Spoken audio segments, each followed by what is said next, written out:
Hello and welcome to IELTS Bob, your ultimate destination for IELTS exam preparation. I'm Bob, your dedicated guide to mastering the IELTS and achieving your dreams of studying, working, or living abroad. Are you overwhelmed by endless IELTS practice materials online? Don't worry, IELTS Bob has you covered. Here you'll find top-quality practice tests and expert tips to sharpen your reading skills and boost your confidence for exam day. In today's video, we'll dive into an IELTS short listening practice test with answers. Whether you're just starting your IELTS journey or striving for a perfect score, this video is tailored to help you succeed. If you find this helpful, don't forget to like, subscribe, and hit the notification bell to stay updated with the latest IELTS tips and practice materials from IELTS Bob. Let's unlock your potential and make IELTS success your reality. Are you ready? Let's get started. Is in four-part, Part 1, Part 2, Part 3, and Part 4. Now look at Part 1. Part 1. You will hear two faculty directors talking about which person in their university to promote. First, you have some time to look at questions 1 to 5.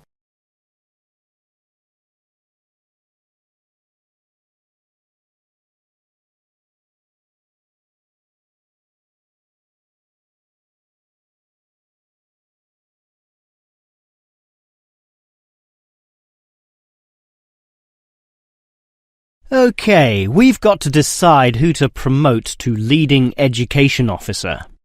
Someone from the arts faculty, I suppose. Well, it can be from any faculty, since the position requires more general skills. Handling personnel, settling disputes and motivating them to focus on the task.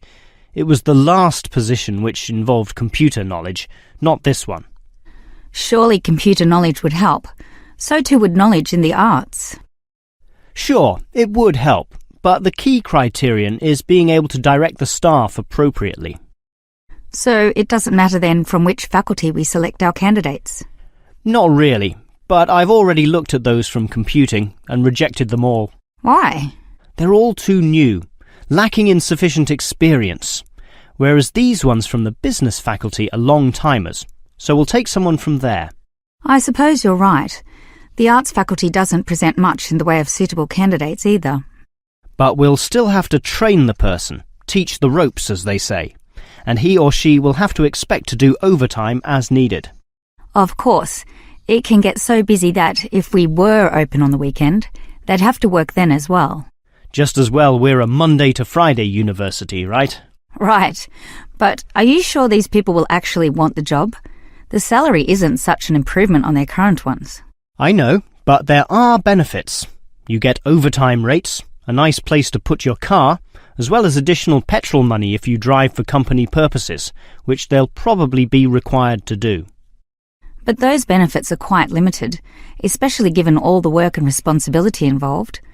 People often don't like that.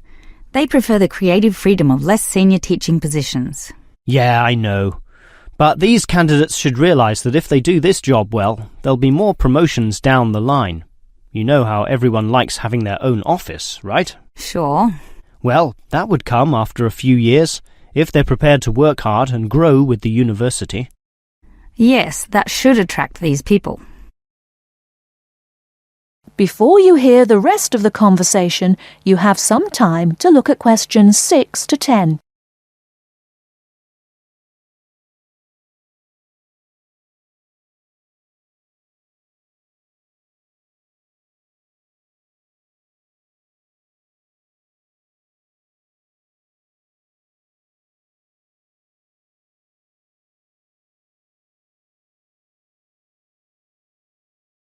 Now listen and answer questions 6 to 10.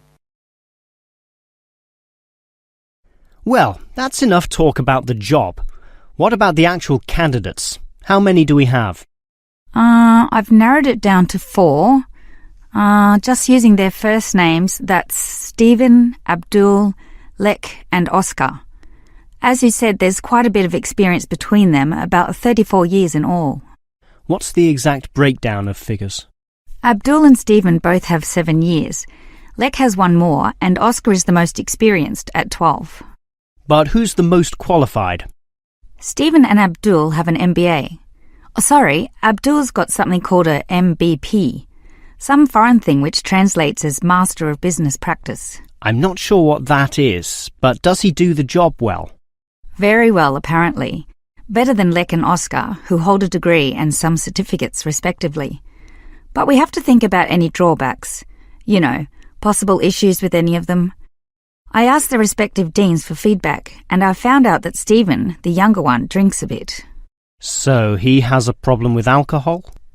No, he never drinks to excess, but at the bar he's often expressed his intention of moving on, of teaching abroad. Ah, he's not stable. Not stable at all, apparently. We'll never know for how long he'll hold the job. We need stable personnel, and people without family problems or sick relatives like the last guy we promoted. What about Abdul, then? Will he do? He might do, except his English language ability is limited. It's functional, but a bit broken, and meaning is sometimes lost. That's not the problem with the next candidate, Lek, who has good language ability, but this job involves handling people, and his dean says Lek's attitude is bad. In what way? His manners are okay, and he's interested in his job, but he believes there should always be adequate leisure in life. He definitely won't work overtime and complains a lot already about his job. But this last candidate, Oscar, is probably not the right one either. Why not?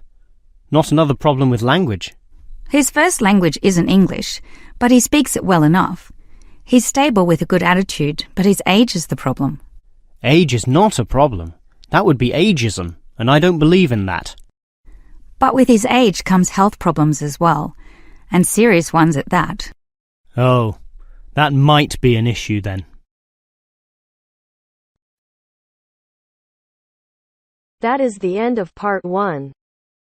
You now have half a minute to check your answers. If you enjoy this content, please like and subscribe.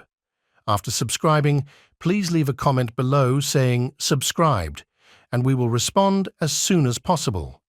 By subscribing, you're supporting our mission to help others achieve their IELTS goals. Thank you so much for your support.